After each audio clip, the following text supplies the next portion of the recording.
திருப்பாவை பாசுரம் 20.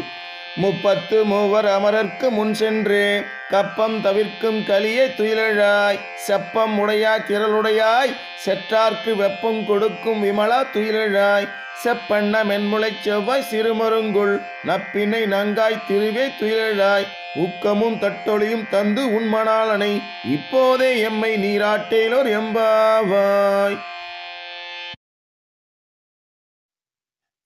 தொடர்ந்து பாடலுக்கான விளக்கத்தை காண்போம். முப்பத்து மூவர் அமரர்க்கு முன் சென்று கப்பம் தவிர்க்கும் கலியே துயிலழாய். தலைவனையும் தலைவியையும் இறைவனையும் இறைவியையும் கண்ணனையும் நப்பினையையும் கோபியர் பள்ளி எழுப்பும் வகையில் இந்த பாசுரம் அமைய பெற்றுள்ளது.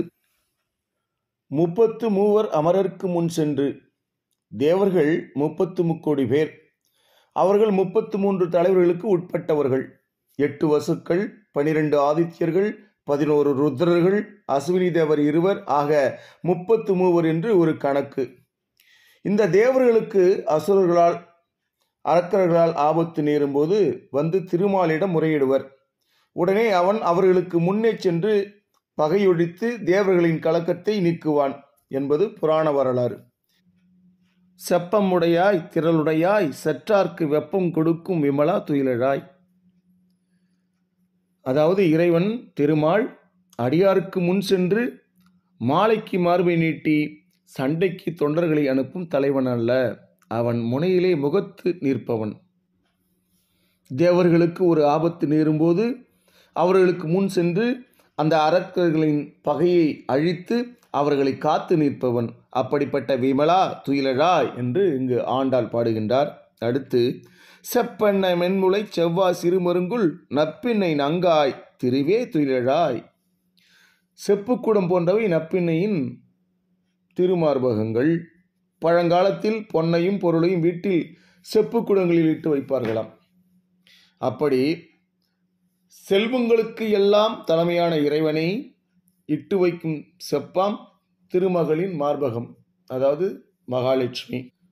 திருமாலின் 10 அவதாரங்களிலும் வரும் தேவிமார்கள் எல்லாம் திருமகளான லட்சுமியின் அம்சங்களே என்று புராணங்கள் நமக்கு குறிப்பிடுகின்றன. திருமகளுக்கு எத்தனை சிறப்புண்டோ அத்தனையும் இந்த நப்பின்னைக்கும் உண்டு. அப்படிப்பட்ட நப்பின்னை நங்காய் திருவே துயிலழாய் என்று இங்கு ஆண்டாளாச்சியார் பாடி அழைக்கின்றார். ஊக்கமும் தட்டொழியும் தந்து உன் மணாளனை இப்போதே எம்மை நீராட்டேலோர் எம்பாவாய்.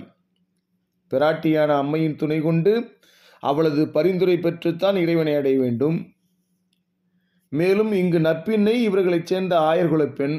விடியற் காலையில் கண்விழிக்கும் கண்ணனுக்கு மங்கள பொருட்களை காட்டி விரைவாக பாவி நோன்புக்கு எங்களுடன் அனுப்பு என்று வேண்டுகிறாள்.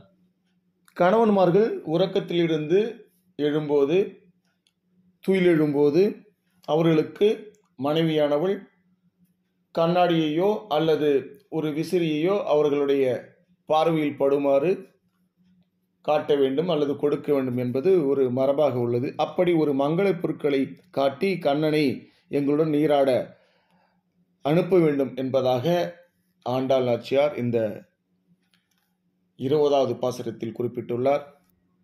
வேதம் அனைத்திற்கும் வித்தாகும் கோதை தமிழ் ஆண்டாள் நாச்சியாருடைய திருப்பாவை பாசுரங்கள் குறித்து தொடர்ந்து சிந்திப்போம். நன்றி, வணக்கம்.